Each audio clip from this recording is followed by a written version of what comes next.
So I'd like to introduce David Brooks, who became an op-ed columnist for the New York Times in September of 2003.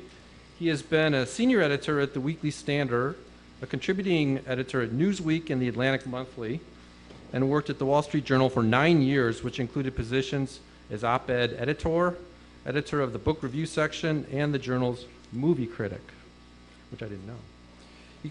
He is currently a commentator on the NewsHour with Jim Lehrer, and is also a frequent commentator on National Public Radio, Charlie Rose, and NBC's Meet the Press.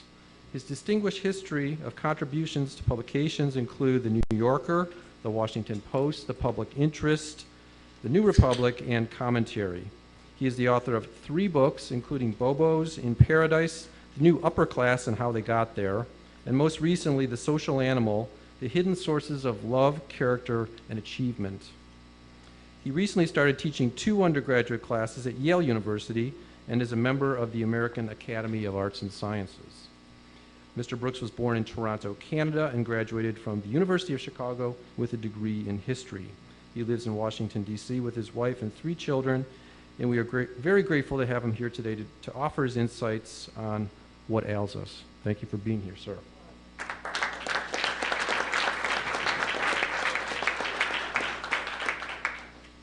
Thank you. I have to say, first I have to say Charles is a lot taller than I am.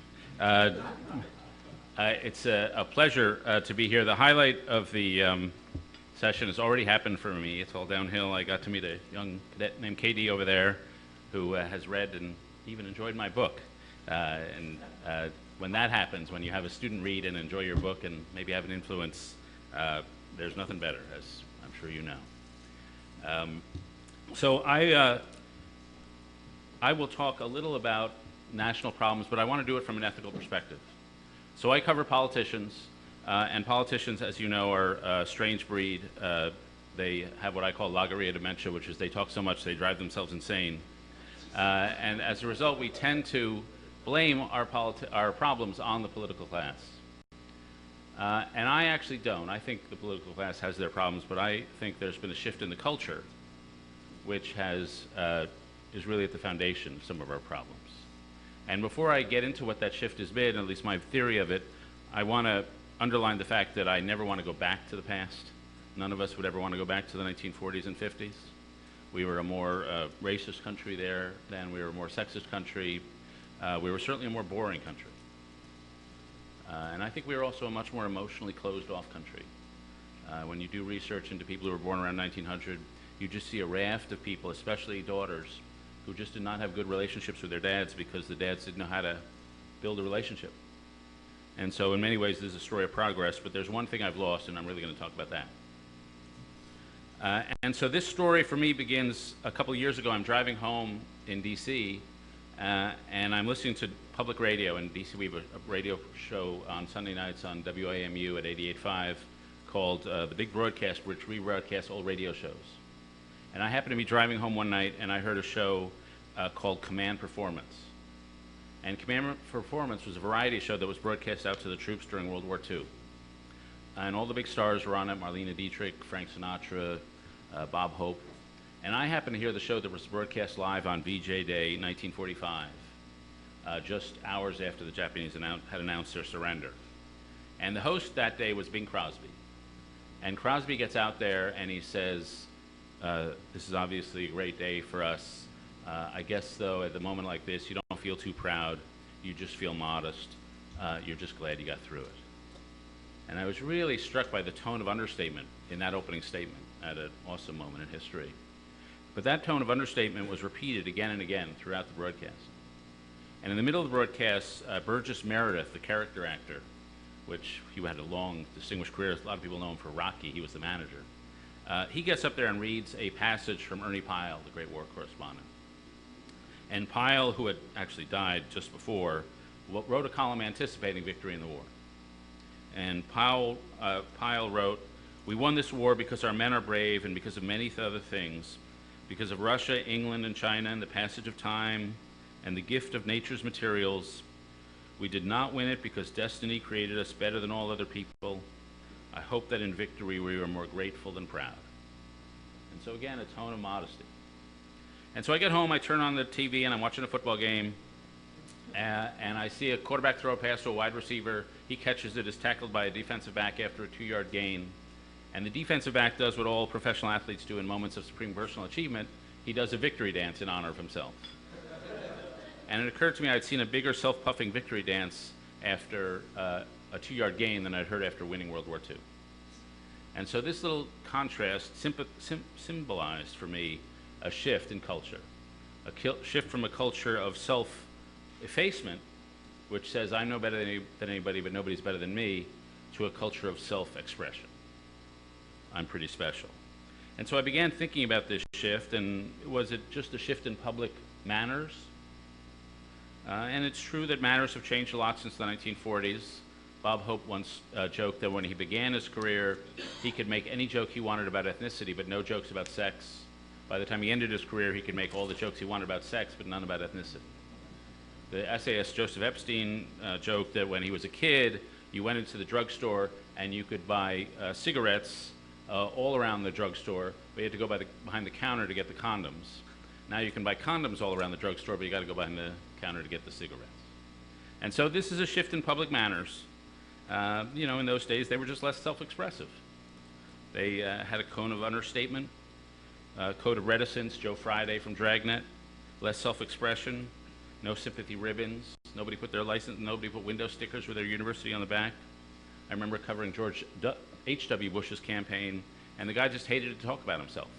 He was raised in a culture you don't talk about yourself. His staff would beat up on him, tell him to talk about himself, and he'd finally do it.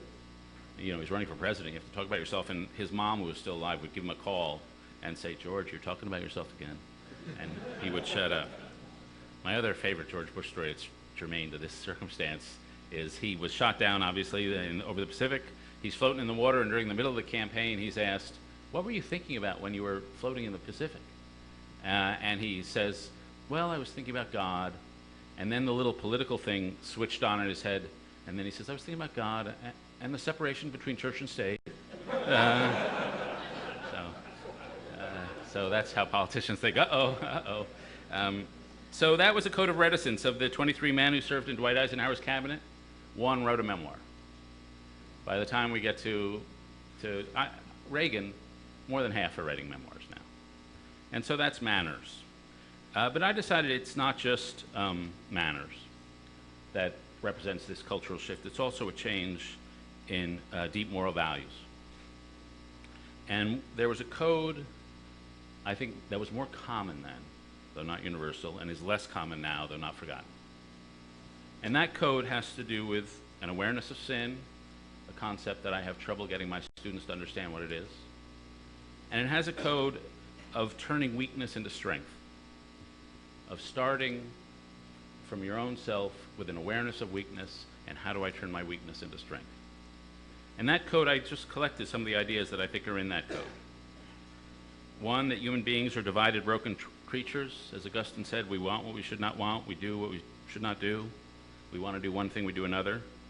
Second, the central theme of our weakness is that we're self-centered. As David Foster Wallace put it, everything you see is in front of you or behind you or revolves around you. 3, that pride is the central vice. Pride blinds you to the reality of your divided nature. Pride blinds you to your own weakness. Pride misleads you into thinking you're better than you are. 4th, that humility is the central virtue. That humility is an awareness that you're an underdog in the struggle against your own weaknesses. Humility means you're ill-equipped to complete the task that destiny has assigned to you. 5th, that the struggle against sin and weakness is the central drama of life. We're trained as young meritocrats to think the climb to achievement is the central drama of life, but it was more common in those days to think this process of turning weakness into strength internally, without reference to the outside world, is the central drama of life. 6, that character is nothing more or less than your way of waging this campaign against weakness. It's a collection of battle strategies against sin. 7, that no person can achieve mastery on his or her own. You need the redemptive system from some outside code, some outside being, or some outside people. 8, defeating weakness often means quieting the self. Only by quieting the self can you tap into the resources you need. Only by quieting the self can you let in the unmerited love of God. Only by quieting the self can you see yourself accurately. 9, that defeating weakness means answering the call of circumstances and serving a social function. People were more likely in those days, though not this institution's an exception, to think of themselves as following a social function. So there was a code of an intellectual, what an intellectual was, standing apart from the commercial world. One of my favorite essays on the code of the intellectual was written by a guy named Irving Howe for Dissent magazine, and he was lamenting the fact that many intellectuals were making money and writing for popular magazines because the code of the intellectual was to serve like a priest for truth. And he has a sentence in there, many writers these days are lowering themselves and writing for the New Yorker, and worse, far worse. And that was a code that you didn't do that. There was a code of being a soldier, a private eye, radical. 11th, that the campaign against weakness is often ironical. That your virtues, your weaknesses are tied ironically to your strengths, and your strengths are often your weaknesses. And that often you have to go down to go up, to climb up. And finally, that the best social arrangements take full account of the crooked timber of humanity.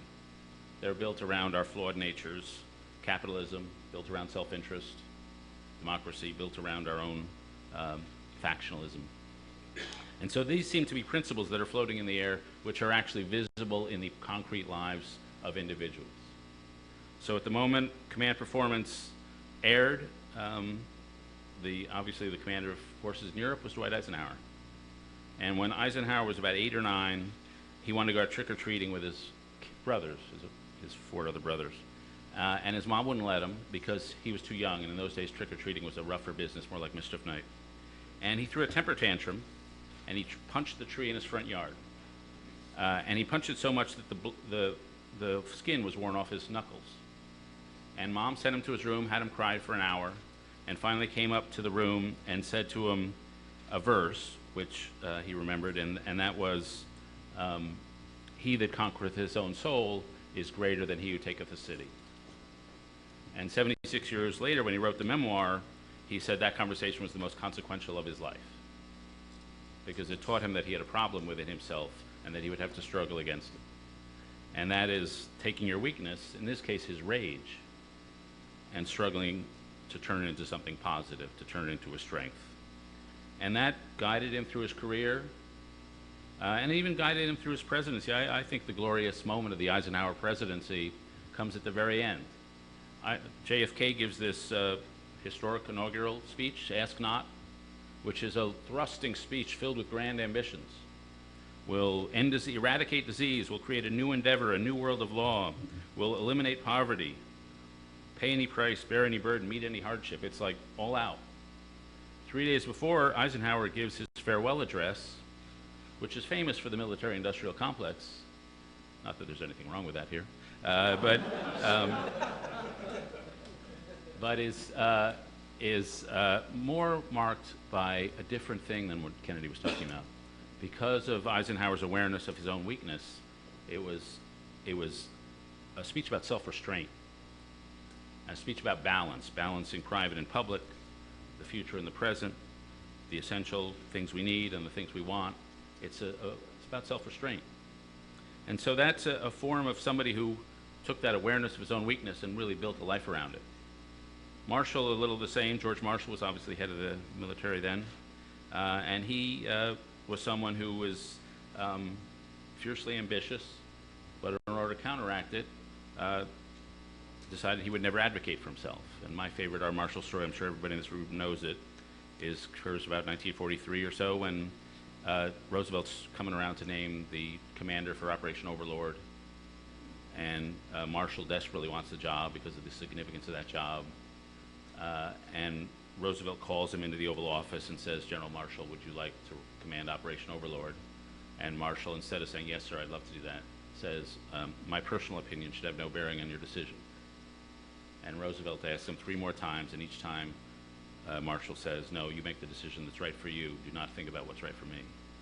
And Roosevelt takes the opportunity to give the job to Eisenhower, and Marshall is hurt and crushed. But that is a code of self-restraint. At the moment Command Performance aired, there's a woman named Frances Perkins. Frances Perkins was Secretary of Labor, the first woman in the cabinet. She was a young, sort of high-born woman from Maine, talked like Margaret Dumont of the Marx Brothers movies, if anybody remembers that character. And she went to what was then a remarkable college called Mount Holyoke College. Mount Holyoke in those days, this is about 1902, was unlike colleges today.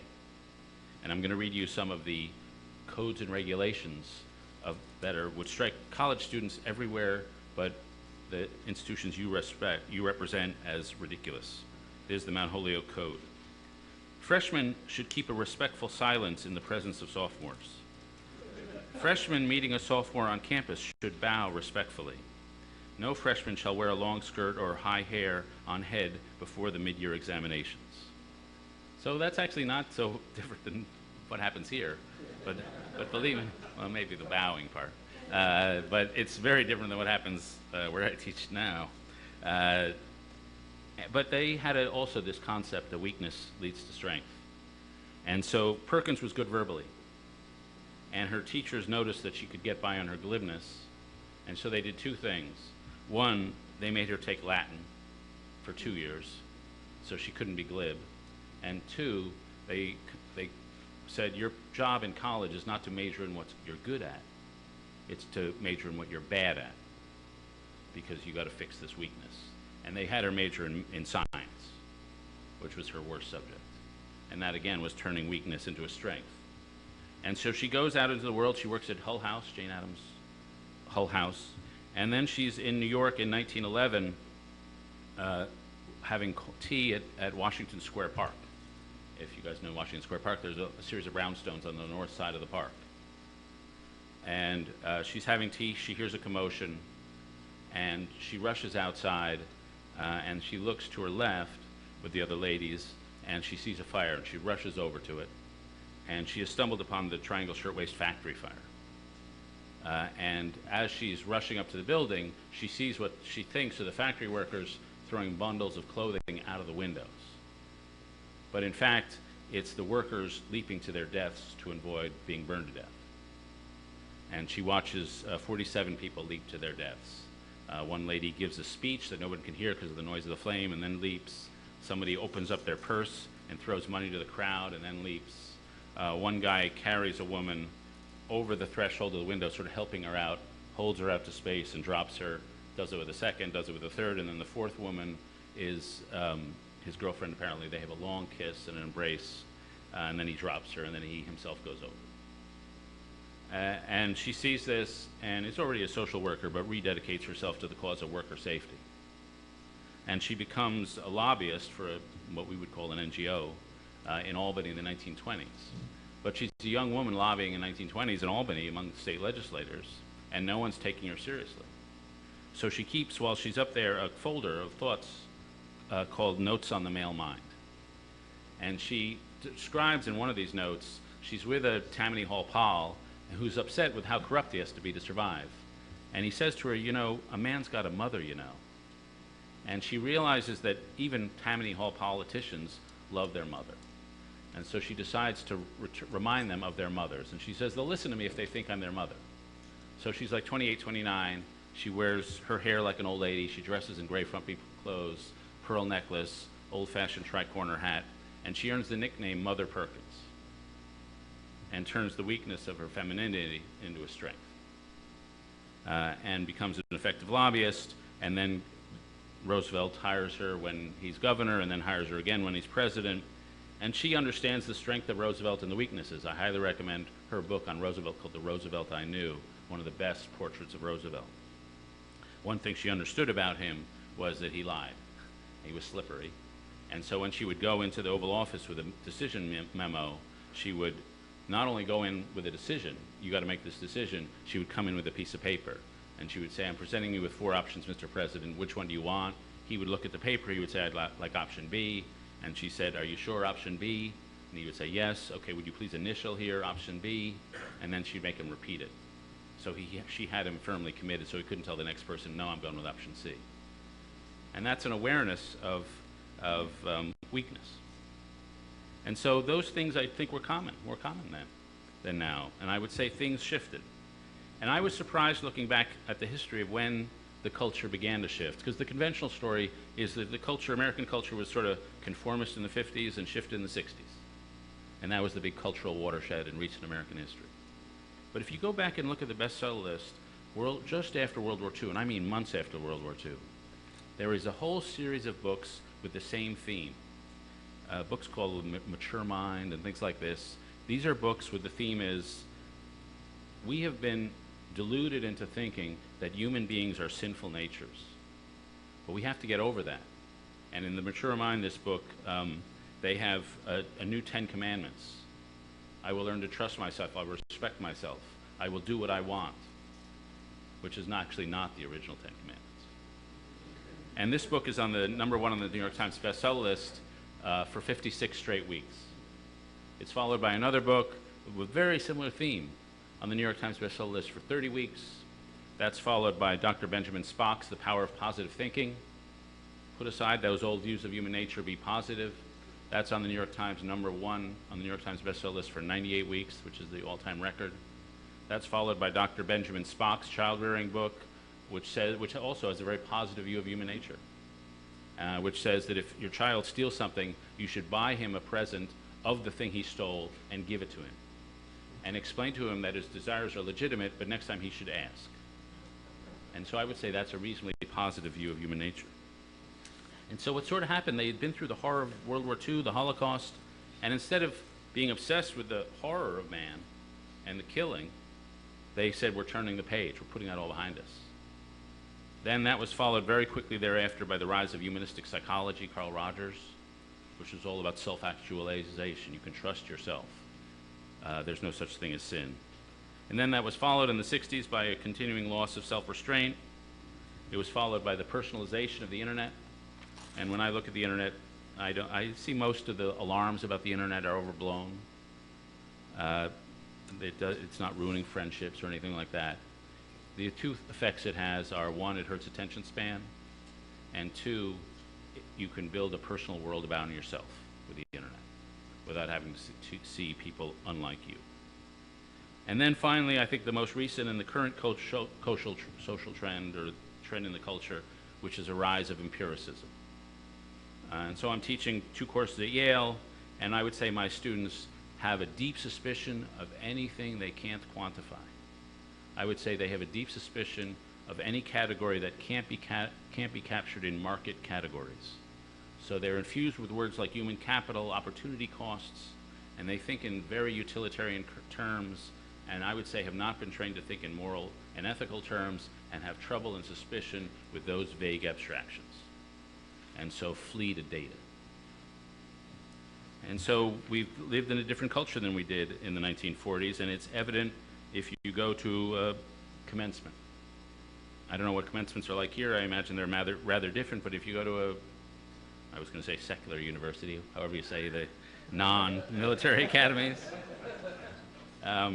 you see a traditional sort of cliche, which is, you guys are awesome, you're special.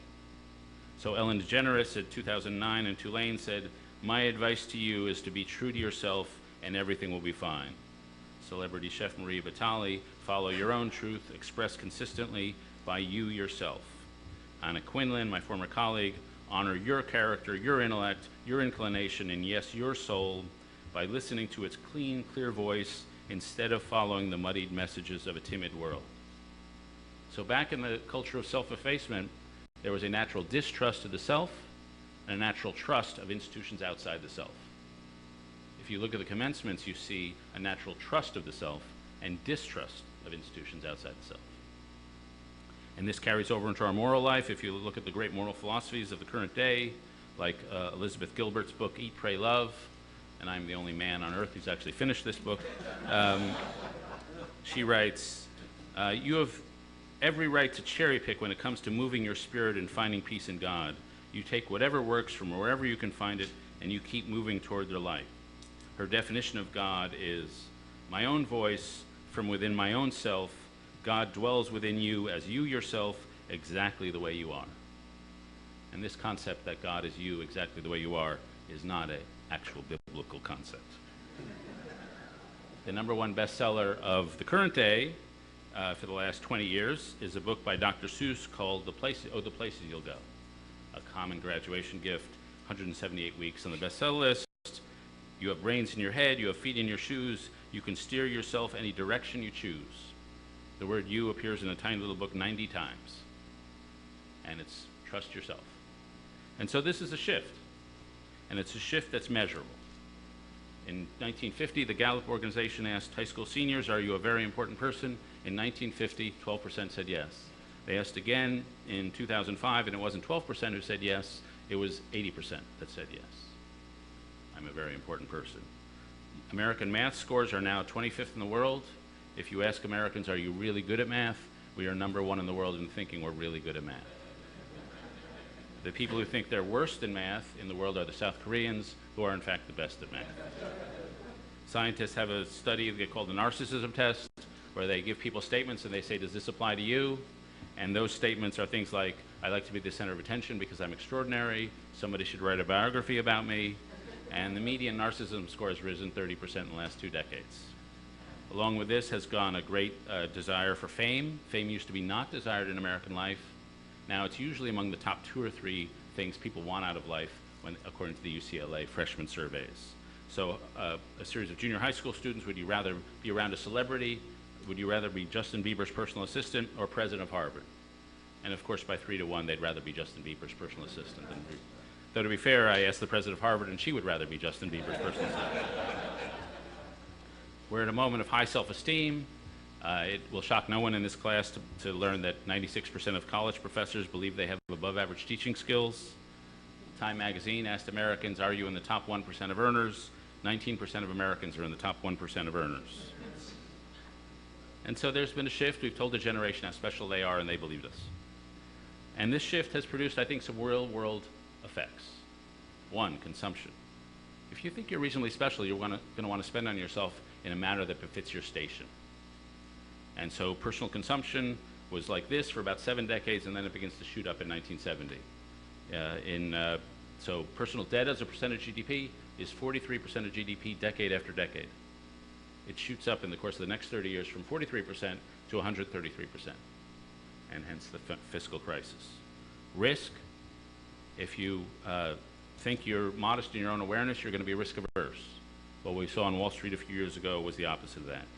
Debt, and I'm going to come back to this, every generation has an incentive to spend on itself and impose the costs on future generations, but no generation until our own has actually done that. Why? Because if you see yourself as part of a long chain, a piece of a long chain of generations, you will have a moral horror about imposing costs on the future. But if you've lost that covenantal sense that you're part of a long chain and see yourself more individually, then you will impose the costs, which we are doing. 4th, polarization.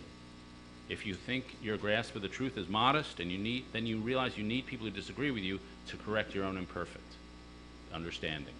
And you see politics as essentially a contrast between competing half-truths. If you think you have the truth by the short hairs, then the people who disagree with you are just in the way. Distrust. If you have an essential understanding of your own weakness, then you're likely to give a break to the people higher than you in the social structure. But if you think you could do everything right if you were in power, then the people above you in the leadership structure just look pathetic. And we've seen this massive increase in distrust. Seemliness is the Charles Murray category. When we in the newspaper business started publishing CEO salaries, our suspicion was we'll publish the salaries, they'll be so embarrassed they'll ask for less. And in the 50s and 60s, that code of not seeming to overpay yourself really did restrain CEO salaries. That obviously is not true anymore.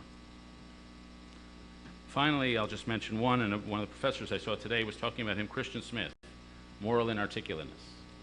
We've raised a generation to, with the sense, find your own values, discover your own philosophy. If your name is Nietzsche, you could probably do that. If your name isn't, you're probably not going to be able to. And so what you end up with is what Alistair McIntyre called emotivism, that you don't have a moral philosophy, you just go with whatever feels right at the moment. And Smith's research, he goes around the country and he asks college students, name the last moral dilemma.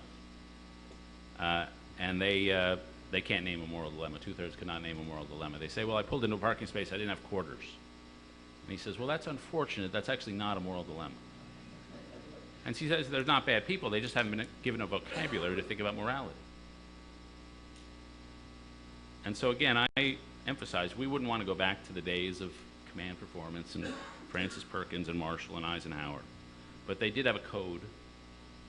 They did have this sense of how to turn weaknesses into strength and awareness of their own weakness.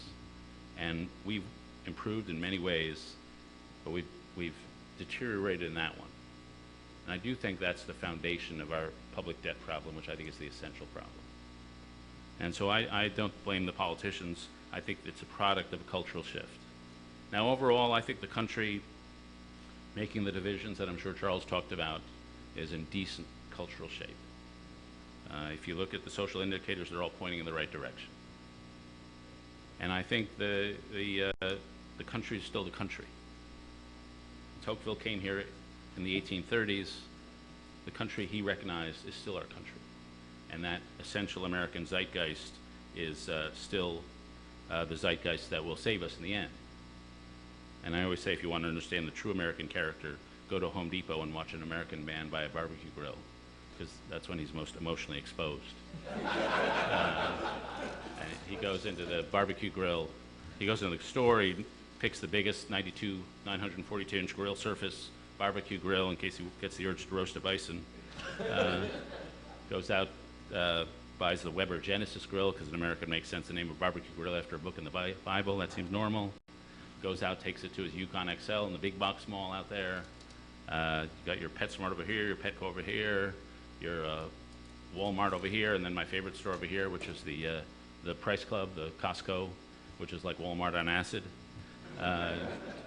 They got your 60 pounds of tater tots, your box with 300 pounds of detergent.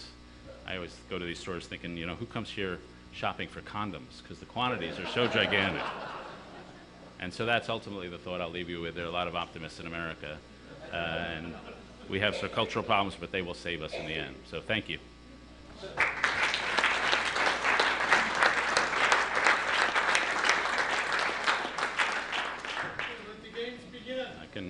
I can explain why Bill Galston and Charles Murray are all wet. There's in your contrast there that Eisenhower, sort of the understated generation of today's years. Do you think, though, looking back on it, it's largely a military affiliated audience, that in World War II, of course, everybody was in. And we were talking to us a little while ago that we have this one change in our culture, which I think is unique since at least the American Civil War, and that is we have 1% for the last 10 years that have fought wars. And again, I mentioned earlier, I come from a very elite liberal arts college, and 98% of the kids, they don't know anything about it. They're not going there, and they don't know anybody there, and so it really is almost irrelevant. Yeah, well, I do think that was a freakish set of circumstances, that we had 2 world wars in a reasonably short period, which had the effect of social mixing. And that effect happened in the Civil War too. There's a great book called The Master List about the Grand Review. They're comparing what happened, what the armies looked like before the war, and then at the end, all wearing blue, the Union armies. And that's a tremendous homogenization. And that obviously happened with World War II. I would say, though, in general, that was the exceptional period, not the norm in American history. The norm in American history is we are a tremendously segmented society. There's a historian named Weeby, W-E-I-B-E, who has a book called The Segmented Society. And if I think back to my grandfather, he grew up in New York City, and he would describe, he drew a map for me once of his neighborhood. And it wasn't like the blacks lived here, the Latinos lived here, the whites lived there. It was the Finns lived here, the Danes lived here. These were social distinctions which are completely lost to us now, but much finer, and drawing different, divided much more into language groupings. So I would think World War II was, there are some moments that are just exceptions. And I think World War II was the exception, not the current moment, in terms of our segmentation. I'd like to hear your comments, if you would, on political leadership and the type of leadership that is needed in order to take us from where we are now with a polarization of continuing to borrow, pass on the debt into the future generation. And then linking that to your comment about Roosevelt. And I know that Nixon had the same problem. But most issues of a politician is to get reelected. It's got to be at least a minimum of their goal. How do we develop a political leadership that's willing to take a risk of not being reelected to do the right thing? And Well, a couple things strike me. One, the fear of politicians never ceases to amaze me. They'll be in safe districts. They won with 80%, and they're terrified of not winning next time. And either they're terrified of being primary, or they're just terrified of losing. And so you'd think they would feel perfectly comfortable to go off and do whatever they want to do, but the fear level is incredibly high. And never underestimate their insecurity. And never underestimate their desire. The reason they got into politics, the life itself is a really reasonably rotten life. But what they need is admiration. The way the rest of us need food and water, they need the constant admiration. And they generally need to dominate the rooms they enter. And I say that believing that they're also genuinely patriotic. The jobs aren't so worthy that they do it if they didn't think they were doing something good for the country. But they need the admiration, and they tend to reflect back onto the audience whatever it wants to hear because of that need for approbation. So those are two traits, but when they act, and I've seen presidents act, and this is true especially of President Obama, and I've heard him say this, when you act, you realize, when you get into the presidency, you realize the extreme limits of the power of the office, or at least you have a sense of that. That line in the Lincoln movie, I'm the president, there's an office with awesome power. I've never heard a president utter anything like that. They all get in and say, no one listens to me, I give an order, nothing happens, all the decisions I have are rotten, I have no power. And when they do act, they want to have a sense there will be outside institutions to carry them up and carry them. And they're not going to act over a void if they don't feel the outside institutions are there. And so I think President Obama would genuinely like to break out of some of the polarization, but he's got a party apparatus here against a party apparatus there, and very little in the middle, and he's just not going to leap out into the void. And so I used to think we could set up some sort of military base closing style commission, Simpson Bowles, and come up and solve our social problems. But I really don't believe that anymore. You can't create an elite consensus on the elemental social contract of the country. You have to rally the country. And that's why I emphasize a more bottom-up cultural problem we have, rather than waiting for our leaders to just solve it for us. I just don't. I think as long as the American people want more government than they're willing to pay for, and as long as seniors are willing to take their grandchildren's money, no politician is going to go against that. Before I sign on your track marketing, I would like to hear from you more balance. So you talk about a cultural shift in attitude people have. They're now more self-centered, they're really kind of close to that, and that leads to greater debt, risk-taking, and all that. So on one hand, I want to know what good consequences, because obviously the big confident breeds entrepreneurship, good risk-taking innovation. And on the negative side, I'd like to hear what you think the early generations who were in some ways burdened by this sense of sinfulness and imperfection and constant discipline themselves. What with that? We used to live in a more violent world, or there was some ugly sides to that, perhaps. So if you want to really make an overall assessment of how we improve and these are the problems or not, we can't just look at the negative, just contrast the shining heights of the past in this respect. Worst happened. So a couple things, and I mentioned briefly we wouldn't want to go back, so I tried to at least make a gesture toward the sense that there's a trade-off. I mentioned the emotional coldness.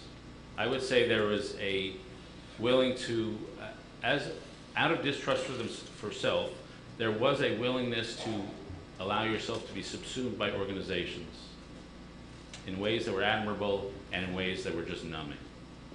So it's sort of admirable that Eisenhower was, I think he was a major for 17 consecutive years and was willing to subsume himself to the organization.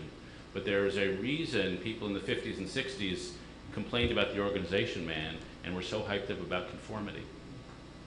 because conformity genuinely is a problem. It could lead to less imagination, less creativity, less risk-taking. There's no Steve Jobs floating around back there.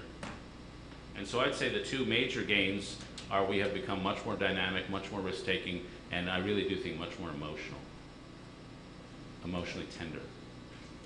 The second, and the more obvious and serious sorts of gains, is one of the reasons I didn't mention we had this rise of "you are special," is that we had two overwhelmingly positive social revolutions, which was taking people who'd been told for centuries they were not special and reminding them they were, minorities and women.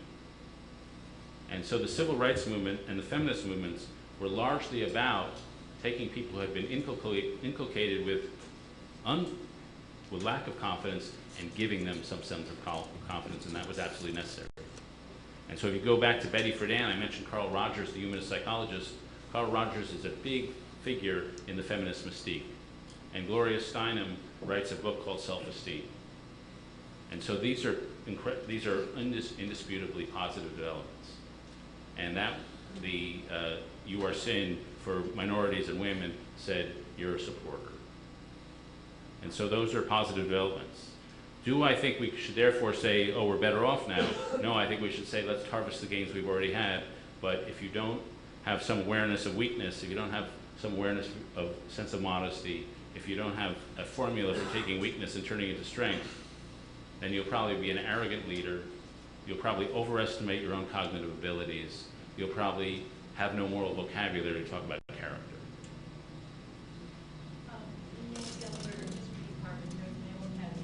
Well, what I'm not hearing, though, and I've been missing it from my students' discourse for 20 years more, is the word duty, is the word obligation, social obligation, collective obligation. I feel like our students don't know what the word social justice is. They've never heard it as a concept.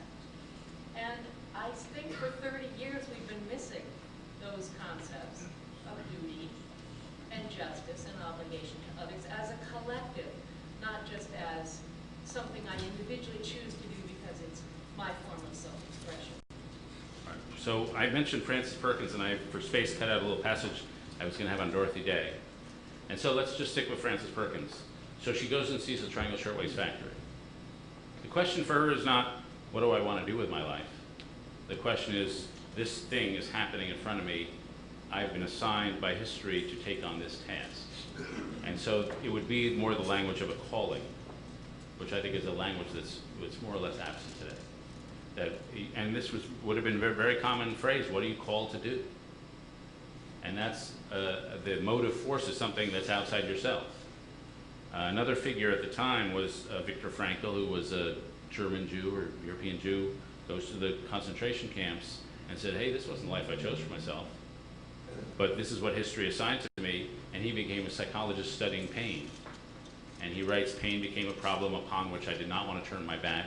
He wrote this gigantic bestseller in the 1950s called Man's Search for Meaning that says, don't ask what you want from life, ask what life is asking of you. And that's, I think, the sense of obligation. Now, as for the social justice piece, again, I was truncating for time, but I do think one of the effects of this shift in moral vocabulary, shift to an elevation of self, has been a shift toward individualism. If you look at the musical lyrics from the 30s to today, it's collective lyrics to individual lyrics. If you do Google searches of the books, sharp drop in collective words of community, collective, a sharp rise in individualistic words. And so you've seen a rise, say, for example, in household structure from, I forget what year, 20 or 30 years ago, 8% of Americans lived alone. Now it's 28% live alone. More American households have dogs than have children. And so that's part of an individualistic shift, which I think is at the piece of what the broader story I'm telling, I would say. Thank you, sir. Always a pleasure listening to you and reading you. I'm from Europe, so I read you via the internet. I seem to remember an article you wrote some years ago called R.I. Peace. Was about politicians who are reasonable in private. Oh, yes. When they get out into the public sphere, they won't say those reasonable things. That leads me to part of your argument on the public sort of communication we have, sort of discourse we have. as far as I can see, talking about duty and obligation, I think those of us who are engaged in public discourse have a real obligation to contribute as much as we can in various sorts of arenas to a more civil discourse. That includes politicians, but I also think that academics need to spend more of their time going out and reaching out to more people. It's a long work, it takes a lot of time, but I think generally that the sort of discourse you see a lot of time, for instance, television is so heated, so hateful, and when you listen to political campaigns, you hear a lot of that too. What do you think is the recipe for creating a more public discourse? Yeah, I'm on a show called The News Hour, which has an audience of many octogenarians and above. No, we have decent ratings. We have better ratings than MSNBC, not as good as Fox. And I'm on some of the Sunday shows where we have much better ratings than any of those shows. So there's a core audience for the screaming shows. And there's a core audience for the channels that tell you how right you are all the time. But I do think, those are niche markets. And I still maintain there's a much larger audience for people who just want to hear the sort of conversation they hear in their neighborhoods. But part of the job of TV is to fill the screen. And you fill the screen with energy, with hatred. I tried out for a show called Crossfire years ago, some of you will know. And Crossfire's visual image was a split screen with extreme close-ups of the two hosts. And so the key to the show was not actually the person who was talking, it was the furious reaction of the host who was listening. And so they wanted a look of intense hatred while the other person was talking. And I wasn't particularly good at that, so I didn't get that job. But they wanted that.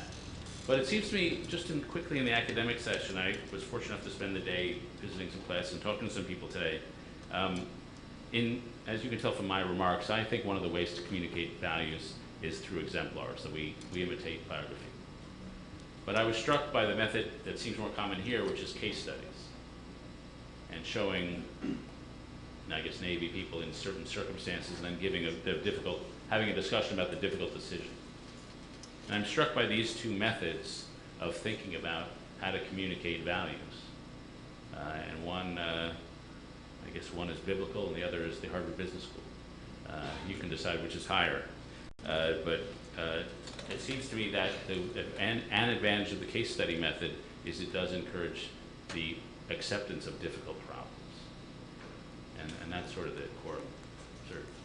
Yes, sir. I'd like to push back a little bit on your thesis of rising debt. Among other things, I'm a historian of technology, and I think about the rise of consumer culture going on for a couple hundred years, starting with China and others, trying to hooked on products and whatnot. And American culture was built on simplicity, religion, some basic ideas, and then it became very consumption-oriented. And in history, there's clear breaks, like Edison's chief of staff named Samuel Insull said, we now need a new gospel, a gospel of consumption. Okay? And this rise of mass advertising. And most recently, I attended a conference at Baylor on technology, and they had a new startup entrepreneur from Silicon Valley saying, we now have facial recognition technology that can watch people who look at the internet and see if they're happy or sad. And we have money coming out of the woodwork because we can now tell if they really like the product or not. And we can quickly change the ads before they click away. Now, several of the Baylor students came up saying internet ads are a good thing, meaning that they're further addicted to spend. And I was just reading Schmidt's book that came out, the head of Google, the new digital age, and he talks about more effective advertising. So is it perhaps a counter-argument or counter-thesis that the American people haven't changed that much innately, but they are being bombarded with media they can't get away from, and that may be part of the difference. Going back to our European friend here, they now are getting increased restrictions on advertising. For example, modifying models on the internet for young girls particularly cannot be modified beyond a natural state because it's causing bias and consumption. So anyway, counter thesis that maybe it's technology's penetration into the private sphere and less so perhaps your argument. Right. Well, I guess I'd say two things. One, I'm sure you're aware of Joyce Appleby's work on that we were commercial from the get-go. And my quick jokey, stupid line is that Western European settlers came here, they saw the massive infinity and the fertility of the land, and they had two thoughts: that God's plan for humanity could be completed here, and that it could get really rich in the process. And we're a moral materialistic culture. We always have been. And Appleby has the commercialism of the colonial period, I think, reasonably persuasively. And I guess the second thing I'd say is, well, you look at when did consumerism actually shift? It really was the 70s, 60s and 70s. There really was a code of seemliness. There was a code of who you measuring yourself against. You were measuring against the middle.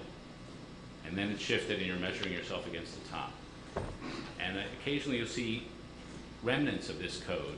I was doing a story in central Pennsylvania, and I was at that point driving an Audi, which is a moderate luxury car, I guess you'd say. And I drove up to a local businessman's house. He saw me drive up, he looked out his window, and he said to me when I walked in the door, I wish I could drive that car around here, but they'd kill me if I did. And there was a code that you just don't get above yourself. And I think that was, if you look at consumption patterns, I think that was more prevalent. And it really is the 70s and 80s that consumption shifts. Consumption is really 60% of GDP for most of American history until that period, 60s and 70s, and it shoots up above 70% of GDP. So I think when you look at the trends, you look at, you see that shifted around cultural moment, not necessarily a technological moment. And then if you look at the technological moment we're in the middle of, consumption is going down and savings is beginning to tick up. Now maybe when they can read our pupil or whatever that muscle is in your eyebrow that smiles, that I guess they're measuring, maybe they'll be able to manipulate us. And let's not let this get out of this room because I depend on advertising for my living, but it ain't that powerful. We've just had a massive election where literally billions of dollars were spent, and the research afterwards is that it was almost all entirely wasted. That television advertising for a presidential race makes no difference. And I think that's very true. So I'm a little skeptical of the idea of technology making a big difference, or certainly advertising. I'm certainly, if they can start reading your pupil dilations, that might make them better at shooting things at you, but I think the data doesn't wrap around the technology. That would be my. Thank you. So before I retired in 2010 from the military, I had the privilege of commanding a fairly large training organization and saw lots of 20-somethings coming through there. And I definitely saw the shift from the self-effacement to the self-expression, and certainly found that amazingly obnoxious. But there's something else that I just couldn't help but notice, and that was, as I looked at these young people coming through, they were better than us. They were better than us at almost everything. They were bigger, stronger, faster, smarter. Watching them in combat, they might have been braver than us. They're better teammates. They cared more about other people. And I'm wondering if there might be some correlation here between this shift in the culture, and maybe these guys are just getting better. The defensive back you were talking about, that's obnoxious, but he's probably the best defensive back that's ever lined up, way better than any defensive back in 1940. So is there maybe some positive correlation? Right. The one thing I would caution is that the human mind is really good at a lot of things. One thing the human mind is terrible about is understanding past mental states. So I often think, believe me, I'm teaching at Yale, I have sane thought. But we often overestimate how innocent and how incompetent we were as 21s. We think, I've come so far. But in fact, maybe we kind of look impressive. But I would say that we're really bad at remembering what our mental state was decades ago. Second, it's without question that the purification of the meritocracy has had a profound effect on these kids. I mean, you don't have to make it up. It's in the data of the admissions rates. It's in the, all my kids at Yale, they've cured 4 formerly fatal diseases. Often in the spring, they're unicycling across Thailand.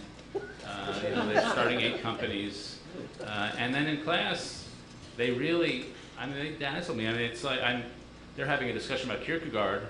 I never heard a word of Kierkegaard in my life, and I'm trying to fake it. And so that reality is true because they had to do it to compete. And so not only was I not like my students, nobody I knew was like the students because we hung out. But there's trade-offs. They have suffered trade-offs. They're really good at any realm having to do with accomplishment. But any realm having to do with non-accomplishment. So for example, they're driven by a GPA mentality. Was it GPA mentality? Actually, somebody just made the point in the break session. It encourages you to be moderately good across every subject. It discourages you from having a passion for something that's really going to transform your life. And so they have a prudential mentality. That's a part of the trade-off. They also, I think, are more morally inarticulate and express less interest in that.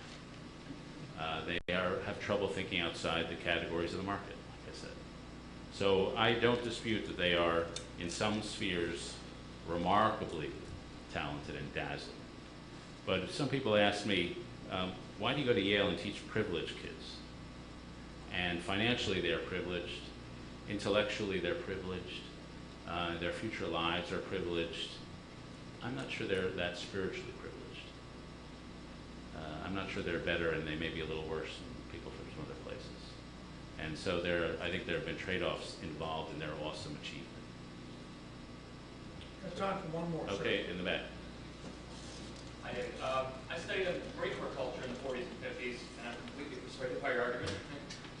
What's really important to the Marines in this era is contact with and proximity to suffering as a sort of a dominant element in their culture. And when you were telling your friend's Perkins story, I was thinking of that. I'm curious if that might be part of the catalyst for this shift. I mean, in the period you're talking about prior to, our machines are far less safer, our healthcare isn't as good, cars are less safer, people are dying more often and seeing that happen more regularly. Might that be part of the reason they're thinking a little bit beyond themselves, or a little less flippant, or a little less self-centered, and are concerned more with food? Yeah, well, I do think there's one thing, as I've been reading biographies of people from this period, that leaps out, which is the death of children. There are just kids dying constantly. Eisenhower's life was affected by kids dying. There are children dying in every household, not every household, but common. And that had to be just a tremendously powerful, affecting thing, giving you a much more, if you want to put it this way, a Niebuhrian view of life. And I think that element of suffering, a loss of a less sense of self-control over your destiny, was part of the idea. I've never understood why there is not a book, though maybe it exists, I can't find it. What were the political effects of the great influenza of 1918? I forget, it's like 50 and 100 million people died in a very short time. Are we to believe that had no cultural effect? Sure. It had to, but I don't know what it is, but I'd be curious to know. So that sense of that you were face to face with death I think had a moralizing and a humbling effect. Now, it did not have a culturally consistent effect. So in the Victorian era, it drove towards sentimentalism. By the time you get to the 20th century, it drives toward a reticence, the George Marshall stiffness. So the effects can change, but it seems to me that awareness of sin and suffering has got to be part of the picture. And now, not that many people, thank God, lose children, but that must be part of it. And the one final thing is I cut out Dorothy Day, but the one thing she exemplifies is the intensity of the interest in the state of one's soul. And for the first part of her life, it's not religion. She's reading Dostoevsky like her life depends upon it. And I think that was more common in the culture, though she's exceptional. Then it turned into religion. But an intense internal focus on that the central drama of my life is happening inside me. How am I reacting to things, not am I getting the next internship? And she was thinking about that too, but I think more awareness there. Thanks very much.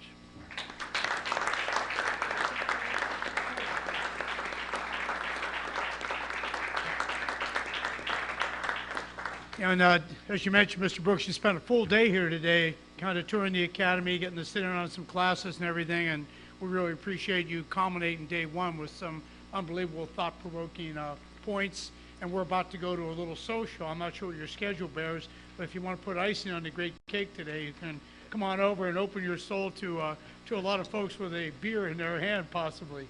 But on behalf of the Stockdale Center, we have a small token here. It's a compass, which ethical decision-making is our business. You've laid some great thoughts out. We like to call this the moral compass to remind us all that you do need to have those values that you talked about, and you need to look at your decisions through a moral compass on, I think, every occasion before you act. So please accept this modest gift, and thanks again. A little round of applause for Phil Brown.